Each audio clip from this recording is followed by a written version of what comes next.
How's it going, card fighters? I'm Gleaming Garmore. I know it's been a while since I did a video. We've been kind of busy. School, Springfest testing, you know, all that stuff. But today, I thought I'd come back with something a little bit simple, but still just as fun and enjoyable as anything else I was going to make. We're going to do a deck profile today, and we're going to be covering Apex Ruler Bastion in the set 4 meta. Because I've actually gotten a chance to play some set 4 Overdress finally. It's been quite some time since I've actually played Standard at all, really. But now that I'm back into it, I thought I might as well talk about the deck I've been playing the most, which is, of course, Bastion. Also, I wanted to show off my my SPs again. So I actually used to have SPs of the rest of the Bastion ride line, but I was convinced that I wouldn't be playing this deck anymore, so I sold them, and now I have to play with the common ones again. But it's whatever. But for those of you who have not played Bastion before, we'll break down everything from the start. First of all, you've got Base, who is your usual V starter, or your usual D starter. You can also play like the full bow. Is there another starter? There's another starter. There's one for Hex Orb Sorceress. What am I talking about? But Fort is when rode upon by Rooks, you reveal 2 grade 3s from your hand to call the top card of your deck. And Rooks is when rode upon by Bastion, you reveal 3 grade 3s to draw 1 card. Now, you reveal the grade 3s because this deck is playing a lot of them. If you have somehow been living under a rock or you're a new player, if you're a new player, I'm sorry. You weren't under a rock. You were just taking your time. It's all right. Whatever. But you reveal the grade 3s because there's a lot of them. It's actually one of my least favorite aspects of the Bastion deck is that it is your mulligan. Your mulligan barely matters because you're just looking to draw grade 3s that can attack. And so, like, sure, you can draw 1 or 2 triggers to guard yourself in the early game. And that's really the most you're going to get out of defensive options in the early game. But first of all, I think the most important part of the deck that sets your Bastion lists apart from each other is your ratio of Persona rides to grade 4 Bastions. Now, you might notice that I have 1 Bastion Prime here. That is because it is the most expensive card in the deck, and I only managed to procure 1 copy in the time that I've been playing Standard. But I would play 2. You actually don't need that many copies of Bastion Prime because, 1, you are drawing an awful lot of cards throughout your deck. 2, it's actually really beneficial to Persona Ride for 1 or 2 turns before going into the Bastion Prime, so you don't need that many Bastion Primes. 3, while you're on the grade 3 Bastion, checking a Bastion Prime will not trigger his restand because he needs to check exactly a grade 3 card.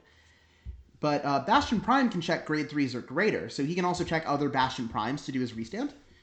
But generally 2 to 3 Bastion Primes is the right ratio. You actually don't even need 4 Bastion Primes in your deck because, again, all of the disadvantages I listed earlier, where the rest of your cards in your deck specifically ask you to find grade 3 cards, and Bastion Prime does not fall under that category. You can't even reveal these for your write-ups. It's honestly just kind of a pain to sit there with a Bastion Prime in your hand if you can't use it for something right away. So that's why 2 to 3 is optimal. You do not need 4 Bastion Prime to play this deck. Next up, let's talk about generally the rear guards that you're going to be playing. There are 3 major rear guard units that are in this deck. There's Alden. Alden is when he's placed, you can Counterblast 2 and Soul Blast 1 to call a card from your hand. And if that card is a grade 3, you're going to draw 2 cards. Also, Alden, whenever he attacks, gains 5k until end of turn.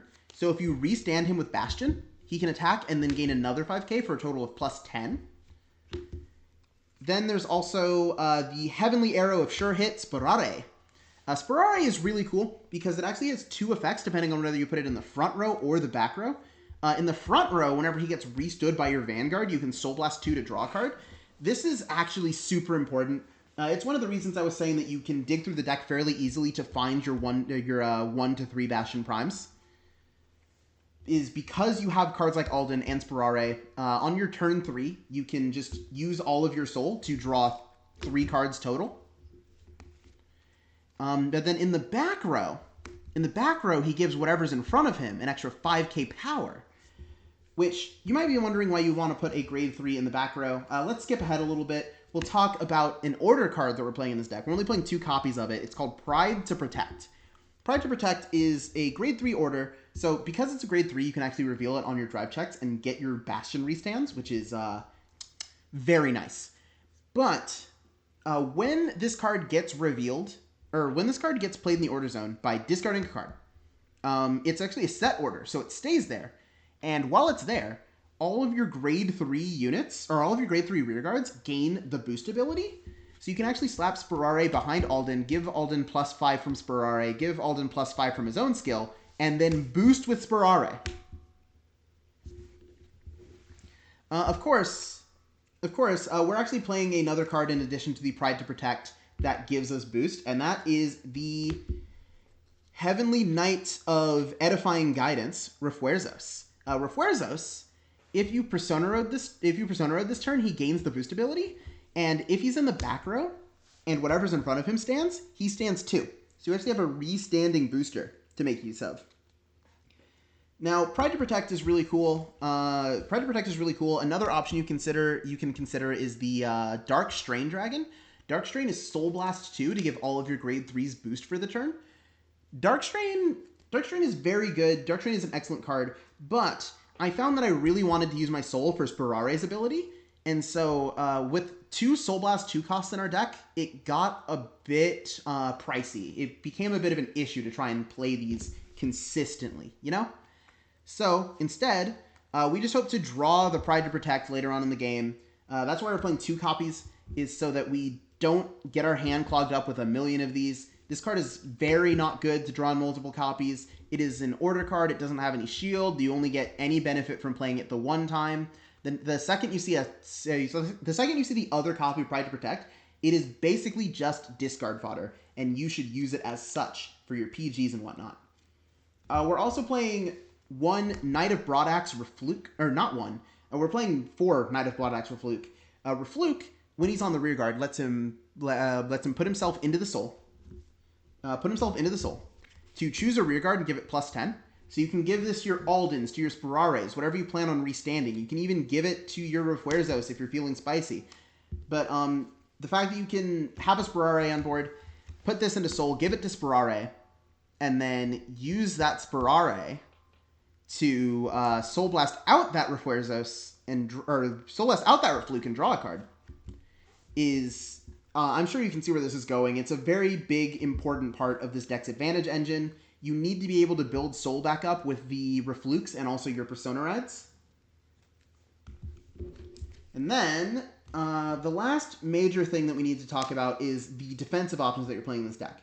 Obviously, you're playing 4 PGs, and we're playing the brand new Aegismere Dragon, the D-Era Perfect Guards, rather than the old school PGs, because there are very, very, very niche scenarios in which you want to use an old PG against, like, a Bruce matchup, but they are not frequent enough that I ever want to bother. But then we're playing the Embrace Dragon also. Embrace Dragon has kind of taken the space of the Kokobiel in the previous Bastion lists. Kokobiel used to be a grade 3, where if your Vanguard was specifically Apex Ruler Bastion, you could give her plus 5k shield for every 2 grade 3s you had on your board. But with Embrace Dragon, if you're grade 2 or greater, he can give the unit that's being attacked plus 10 until end of turn, or until end of battle. If you're grade 4 or greater, he gives plus 20 instead of plus 10, which is excellent. We finally have a 10k shield and even a 20k shield if we're on the grade 4 Bastion, which hopefully if we're on the grade 4 Bastion, we're just ending the game outright, but it comes in handy. In addition, let's talk about our trigger lineup. We are playing the 4 heals and the 4 new crits, right? Because this is just another way to generate soul in a pinch. Sometimes you will see this off of your rooks, and then you can just shove it into soul and give something +2. The +2 is very inconsequential in this deck. Unless you are giving it specifically to an Embrace Dragon you've been forced to call for whatever reason. Because I don't know if you've noticed this, Embrace Dragon is actually a 12k base grade 3. But the other triggers we're playing are the 20k shield front triggers. But then we're actually also playing the 10k shield draw triggers because, again, they are part of how you get deeper into your deck and you prevent yourself from just running out of gas or not seeing your grade 4 Bastion at all. Now, that's pretty much everything that this deck has to offer in terms of rearguard units and also the Vanguard. I've talked about every single card in this deck other than, of course, your Overtrigger. You do play the Keter Sanctuary one because in a pinch you can go rearguard, Vanguard. If you check this, then your last rearguard gets a drive check. And there's no way that you're not checking at least one grade 3 in 4 drive checks, right? So you're still going to get your restand onto something. And you can even restand the unit that you attacked with last. So you can restand, presumably you give that unit the 100 mil. You swing with it, you do your twin drive, you restand it, you swing for 100 mil again. And also it still performs twin drive for that battle. So you're essentially drawing 5 cards from this Overtrigger, or rather 4 cards, because the draw from the OT is just replacing itself as it removes itself from the game. But you're essentially going +4 off of this Overtrigger with 200 million attacks. So there's really no reason to run the other Overtrigger and spread wide, because you would rather go tall. You'd rather go tall, give the power to 1 unit, swing twice with it. It's the same. You get the same amount of pressure from it that you would get from the Cray Elemental Overtrigger. And then you actually draw cards on top of that so that you don't die on the follow-up turn. Thanks to Embrace Dragon, the deck has a lot more survivability than it used to. You used to just kind of accept that, I don't know, sometimes Kokibiel would be like 10, 15k shield, and that's the best you could hope for. But with Embrace Dragon being a 20k shield, there are a lot of scenarios in which it will come up and it will be very helpful. And then on top of that, you've got the draw and you've got the front to prevent you from being forced into just these awkward scenarios where you need to drop like 2 cards from your hand to guard just like an extra 15k. Now that you have access to these 4 defensive options, the deck survives a lot better than it did before. It has a lot more aggro potential because the grade 4 Bastion restands the whole board, and then also Refuerzos is a great booster, and Sperare is an excellent booster. You just have so many options at your disposal. That's why I think that this is one of the best decks in Standard right now. It is, I would say that, like, Magnolia is stronger than this deck. Magnolia is more consistent than this deck, I would say that.